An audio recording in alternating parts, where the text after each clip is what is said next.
I'm Justin Kerprank, host of Kerpranked. I'm Rob Renzetti, host of this commentary. And I'm Matt Chapman, a guest on this commentary, the musical guest. We will have a brief musical interlude during the most dramatic scene. So this is not what he seems. The original title of this episode, believe it or not, was Stan Returns, which gives away the entire ending. Sometimes in the writer's room, you kind of have a temp title that people almost forget to change, and I swooped in at the last second and changed this to not what he seems. Because if you don't change it, it will seep out into the world and ruin everything. Which is a reference to, in the theme song, there's a little code which says Stan is not what he seems, which is there since the very first episode. Our fans were so good at following the codes that by this point I figured I could make a reference to that obscure code, and our fans would know, and they did. So this episode, I feel, and some may disagree, but in my heart, this is the best episode of Gravity Falls. Really? I feel like this is the best one we ever did. Well, because this episode, there's a lot of different things that this show does. Sometimes it's more of a comedy. Sometimes it's more of a mystery. Yeah.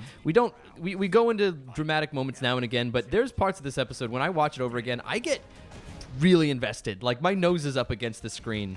I think our entire team did such a good job of orchestrating a story that took these characters, we spent this entire series making you believe in these characters and making them love each other, and then we threw the biggest wrench possible into that and get to a point where they're all maximally opposed, and that's the highest stakes you can have. Yeah. No, I mean, it does that very effectively. I love this episode. I'm shocked to hear you. I'm not shocked to hear you call one of your babies your favorite. Oh, because I hope I hate everything I hope work the on. other episodes don't overhear, because they're going to be heartbroken. So the goal broadly in this episode was, we knew that we wanted everything to come to a head when the kids are going to discover Stan's secret, and they're going to discover it in such a way that they only get little bits and pieces, and they have to decide for themselves based on the limited information if Stan's a good guy or if he's a bad guy. And ultimately that decision will be a decision of heart versus mind, and Dipper is mind, Mabel is heart, and they're fighting with the scraps of information they have for, should we trust our heart about how we feel about this guy over the course of the summer and everything we've been through, or should we trust the clues? That seemed like a believable way to get Dipper and Mabel to begin what begins a rift between them that is resolved by the end of the series. Yeah. Matt, you were talking about the writing of this episode before we started the official commentary. Yeah, this one required all hands on deck. This was no joke. I remember even just that intro with Stan, that took forever. There were so many different takes of okay, well, what do you need to see at the top of this episode before we go? We wanted to see something cool and sci-fi and X-Files-y, but it also needed to be this part where it's we need to see Stan and the kids having a lot of fun together first, if this is going to mean anything at the end. Because I remember early on we had so much business to get to. I don't think there was a moment like this in early drafts. It was there crap, there's no good setup to show that, no, they do all love each other. We need to make this part at the end be more dramatic by having them connect early on. Yeah, well, because we knew what this episode needed to build to, but it was something where multiple drafts. I remember us working on it and kind of reading through the draft, and that moment at the end is so powerful where Mabel has to decide and ultimately choose to side with Stan. But in order to put her in that headspace, I felt it was really important that we added this scene where they're at maximum bonding. Yeah, of course. They're up on the roof, they're shooting firecrackers. Stan knows in his heart that when his brother arrives, everything is going to change in ways he can't predict, and he's really savoring this moment. Well, because he knows even if things go completely smoothly, which they don't, the kids are still going to be mad at him, especially Dipper for basically lying. They had this big meeting after the end of karaoke where, of course, Dipper also crossed his finger, but Stan crosses his fingers and says, "Oh, I'm telling you everything." And he knows that the kids are not going to be happy about the fact that he's been keeping this all from them, because they've done amazing things together already, and he should have trusted them before now. But I think Stan's hope is that, in Stan's mind, this is going to play out one way, which is that he's going to free his brother. His brother's going to come out of that portal after 30 years. Stan's probably imagining that Ford is weak, emaciated, wrapped in a blanket, that he'll stumble forward. His through a beard, through blurry eyes. He'll be, my brother, is that you? He'll embrace Stan. He'll hug him. He'll say, all these years I thought I was a goner, but you saved me. I was wrong to mock you. I was wrong to call you the stupid twin. Dad was wrong about you. You're the greatest man, and let's be friends again. And who are these niece and nephew? Like, that was what Stan was kind of hoping for. Yeah. He knows there's a million things that could go wrong, including potentially the destruction of this dimension. But he so desperately needs to believe that he can make up for the problems of the past that he's hoping for this. But he knows that things are going to change. His sort of the way Stan acts in this episode is, like, to me, part of what feels so grounded about it is, like, I'm a child of divorce, and, like, I know that when parents or parent figures know that hard times are coming for the kids, they kind of lay it on thick. They're like, who wants ice cream? Mm-hmm. You know what I mean? Like, Stan being extra nice to them at the beginning is, like, it's kind of a realistic thing that adults do when they know, like, big changes are coming. Yeah. So the art team just brought out all the stops in this episode. This sequence, storyboarded by Dana Terrace, did a phenomenal job. Something that we tracked in this episode. Not every episode has a color key, which is some episodes we plan out specifically a color script where every scene has an evolving sense of color. And we only do it in a few episodes. We do it in Karaoke, and our artists did it in this one where they tracked out the sunset so that as the episode is going, I think part of what makes this episode work also is that it has the strongest ticking clock. Yeah. I mean, it has a literal ticking clock. It has a literal ticking clock. It's also the sun is going down. Yeah. It's also the town is starting to rift apart as the characters are starting to rift apart. There's just such a sense of doomsday. And even though we have like a 3-part apocalypse, to me, nothing feels as apocalyptic as this episode. Now, did the gravity abnormalities, that felt like it was not, we didn't quite have that figured out when we launched into this. We had to figure out how to bring magic into this episode because there's always needs to be a magic element, and we kind of struggled with that at first. I don't remember if we had something before the gravity or if we just had an absence of magic for a while. I remember paranormal jail. Was it at one point he was put in paranormal jail? I remember that was like a temp early version was like it had the same structure, but Stan was put in a weird like jail full of other Gravity Fallsy kind of anomalies, and we were like, oh, that's way too much.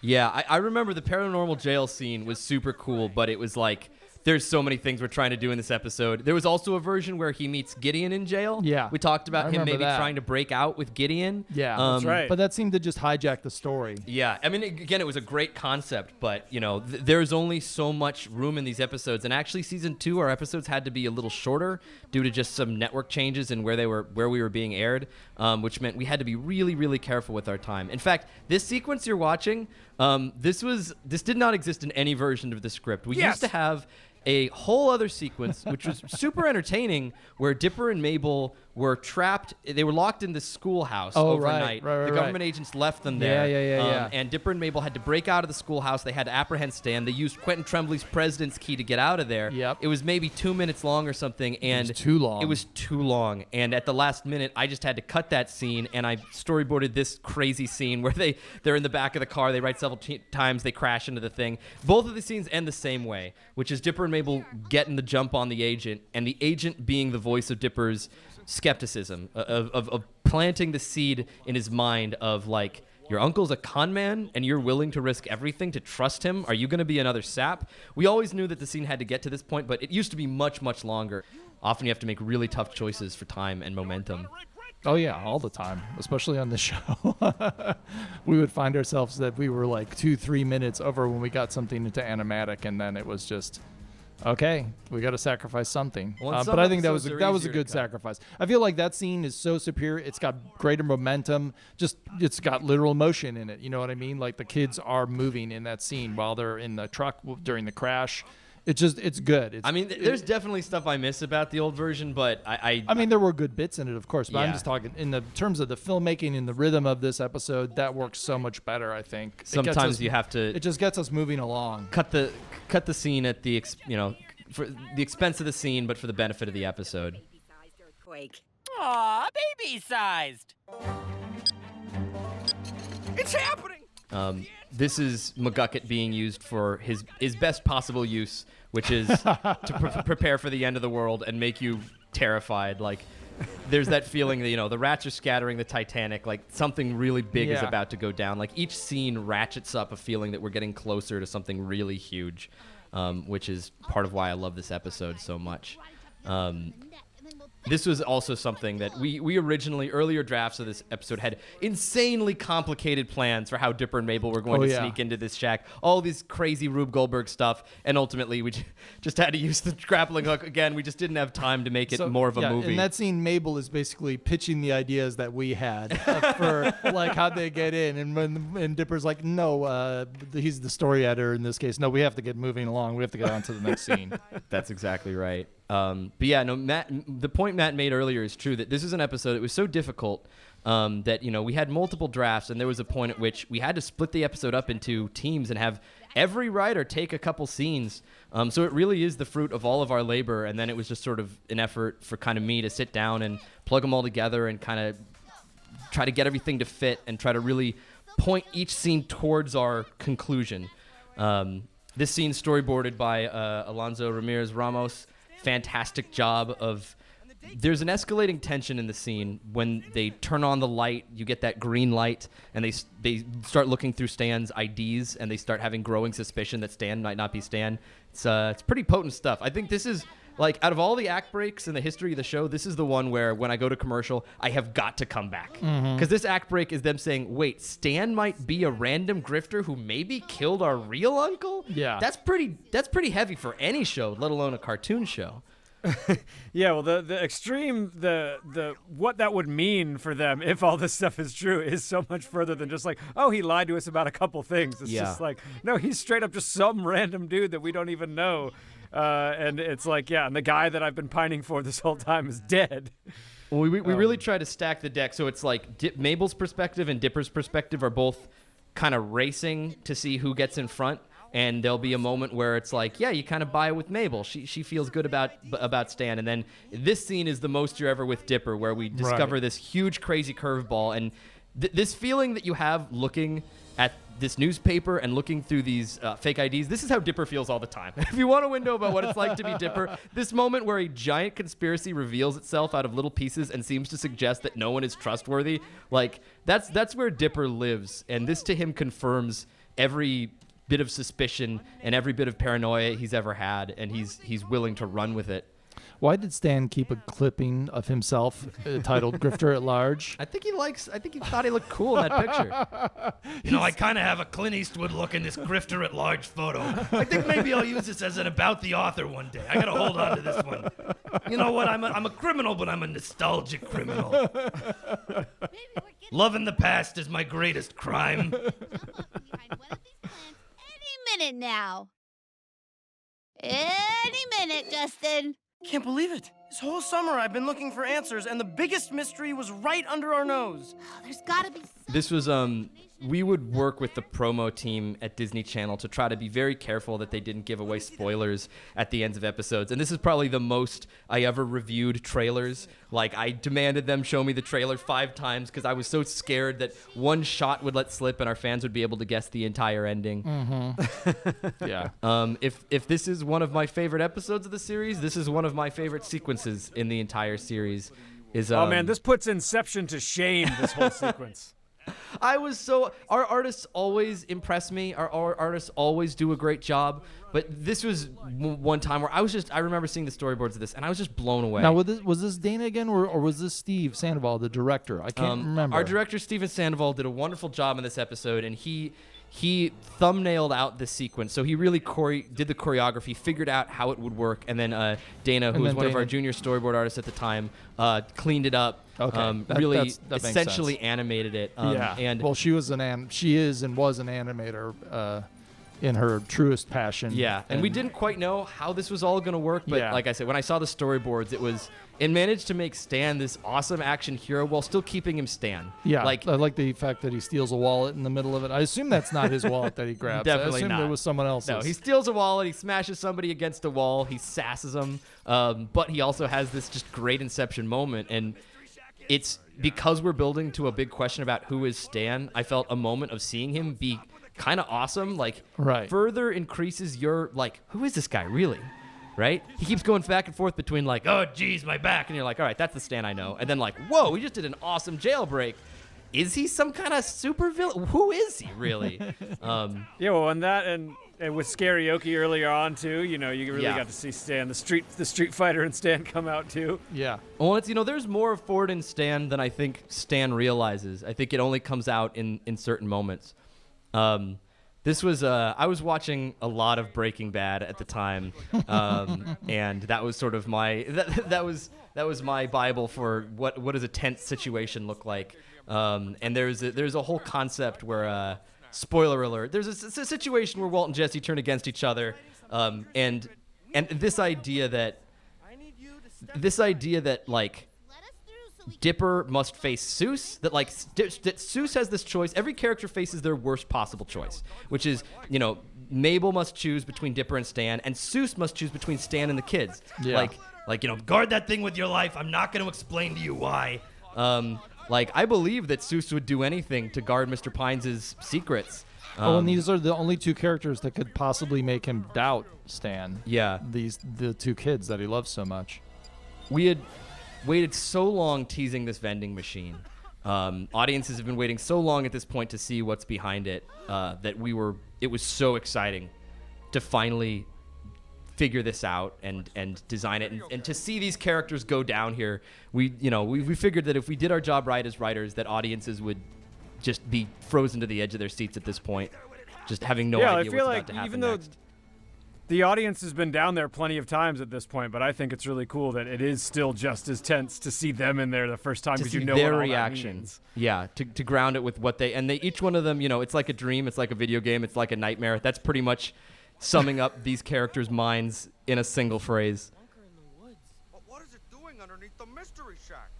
Okay. This idea that there is a Gigantic lab. totem pole that's also a telescope or a Periscope. That was another one from our storyboard artist Alonzo. We hadn't planned it out, and then when we saw it, we're like, "Yep, put it in, done." Are there 2 journals? Well, Alonzo was the one. Did he not storyboard the first time we see the Yes, the he did. portal room in the end of season 1? And that's when he figured it out. And Yeah. once we discovered how amazing he was, we tended to give him these extra ambitious, dramatic sequences. I think this sequence right here is actually storyboarded by Steven Sandoval, and then as we head into the final climax, it goes into Alonso's boards. Now, there is no logical reason that Ford would break this up into all these books this way, but up until this point, he's been shown as this sort of all-knowing, mysterious puzzle master that it felt appropriate, even though it's not logical. It works for the storytelling, I feel. Yeah. If the clock ever reaches 0, our universe is doomed.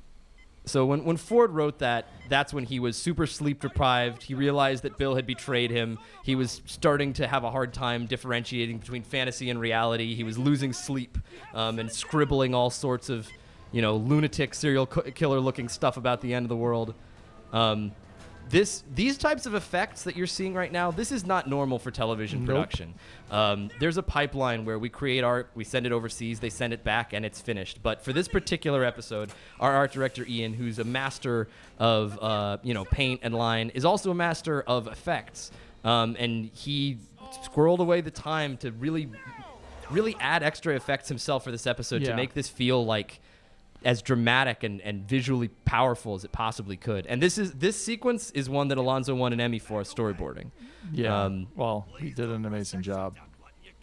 Like So you're all of telling his, me Ian in After Effects on his own made like that whirling portal Yes. and Yeah. stuff? Yeah, he did that. He I did had all no the idea. he did the some of the exterior shots where the town is being affected. He animates the whole shot where the shack actually lifts off the ground and then falls back to earth. yeah, that shot where the shack lifts into the Here, air. This this. completely animated by Ian, like with the Holy goat from smokes. overseas dropped on top. This is That's fantastic. This is a bit. I won't lie. This is a bit inspired by the climax of Fulikuli. That's an anime that includes a very apocalyptic climax, and this idea of everything kind of hovering just felt like the end of the world. And it's definitely a visual touch point that I was thinking of when I realized, yes, we should have gravity literally start to fall in this episode. All this choreography, the idea that the button was inside that same lever that Stan had used at the end of Gideon Rises. This idea of the way that they're fighting and how they're separated. It's all Alonzo. Alonzo is the one who figured this out. In particular, this idea that the portal blast knocks them against the wall to the point where it's clear that only Mabel can make the choice. And we really save tears in this show. Michael Rianda, our creative director, hates it when characters cry in animation and says characters should only cry when it's like life or death, when it's really the ultimate climax. And so we save tears. We rarely use them, but here's where it felt appropriate. And here's where you could tell that I'm watching a lot of Breaking Bad, because Stan says, "It was all for my family, Skyler. That's why I did this." Yeah, those are all Ian's effects right there. Well, when you can have anti-gravity tears too, that's really, I feel like that's the ultimate maximum use. Those are the most tragic tears. Oh man, even just talking over it, I'm getting chills a little bit. Know, like it's hard. It's such a hard decision she has to make. Like, I trust you. yeah, and the way that this was, every artist was just bringing their A game. These Robert Ryan Corey did all these special poses. These special coming up. poses, there. These are designed by Robert Ryan Corey. I remember when I saw the designs, I thought there's no way anyone can animate that, but I was wrong. The Overseas Studio did a wonderful job of animating it. This is symbolic here. The Dipper and Mabel image shattering is sort of meant to suggest that this big decision that Mabel has made has changed everything forever. All this, Ian. Yep. It's getting something that looks that good just doesn't happen on its own. And this shot of him, let's see, he walks up. We had a number of different versions of this. He used to be made out of electricity. A lot of different versions of figuring out how this scene would work. And figuring out the order of the dialogue. Does he say, "My brother, the author of the journals"? And boom, animated by Dana Terrace. Yeah. After Effects by Ian. And I felt like Seuss after seeing this animation. I was like, "Peace out, dudes. I'm gonna faint. Too dope. Can't cope. You're too good." I feel like that was in there from a very early draft too. Like that that was decided pretty early on that joke would end the episode. That was a Matt Chapman line. No, that was 100%. You're like, what is it, like permission to faint or I'm gonna faint right now? Yeah. Which one of us is gonna because faint? Seuss is a fan of the show, even though he's in it. He's a big fan of Gravity Falls, and he this episode killed him. I felt like the fans felt the same way as Seuss.